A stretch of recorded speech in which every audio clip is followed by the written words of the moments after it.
ஓம் சாய்ராம். அத்தியாயம் 27. விஷ்ணு சகஸ்ரநாமம், பாகவதம் இவற்றை கொடுத்து அனுகூலம் செய்தல். தீக்ஷித்தின் விட்டல் காட்சி, கீதா ரகசியம், காப்பர்டே.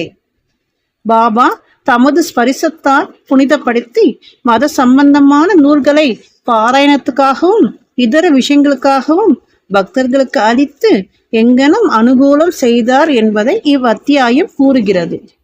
முன்னுரை. ஒரு மனிதன் கடலில் மூழ்கும் போது எல்லா தீர்த்தங்களிலும் புனித ஆறுகளிலும் நீராடிய புண்ணியம் அவனை வந்து எய்துகிறது.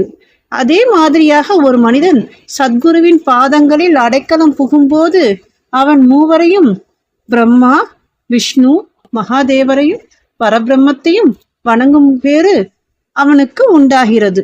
கற்பகத்தருவும் ஞான சாகரமும் நமக்கு ஆன்ம உணர்வை அளிப்பவருமான சாயிக்கு ஜெயம் உண்டாகட்டும். ஓ சாயி, தங்களது கதைகள் பால் எங்களுக்கு ஆர்வம் உண்டாக செய்யுங்கள். சாதக பறவை மேகங்களினுள் உறையும் நீரை பருகி இன்பம் அடையும். இதை கற்போரும் கேட்போரும் அதே மனநிறைவு பாங்கில் இவைகளை ஆர்வத்துடன் பருகட்டும். தங்களது கதைகளை கேட்டுக்கொண்டிருக்கும் போது அவர்களும் அவர்களது குடும்பமும் சாத்வீக உணர்வுகள் அனைத்தையும் பெறட்டும். அதாவது மனம் உருகி கண்களில் நீர் நிறைய அவர்கள் மூச்சு ஒரே சீராக அமைந்து அவர்கள் மனம் அமைதியடைந்து அவர்கள் மயிர்பூச்செறிந்து அழுது தேம்பி உடல் குலுங்கட்டும். எங்கள் பகைமையும் வித்தியாசங்களும் பெரியன ஆயினும் சிறியன ஆயினும் மறைந்தொழியட்டும்.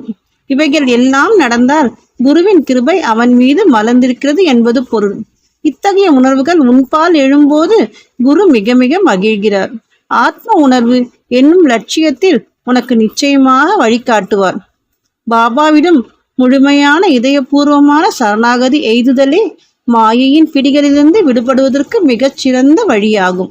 மாயைக்கு அப்பால் வேதங்களால் உன்னை எடுத்து செல்ல முடியாது. சத்குரு ஒருவரை அங்கனம் செய்ய முடியும். பரம்பொருளை எல்லா ஜீவராசிகளும் காண முடியும். புனிதமாக்கப்பட்ட நூலை அளித்தல்.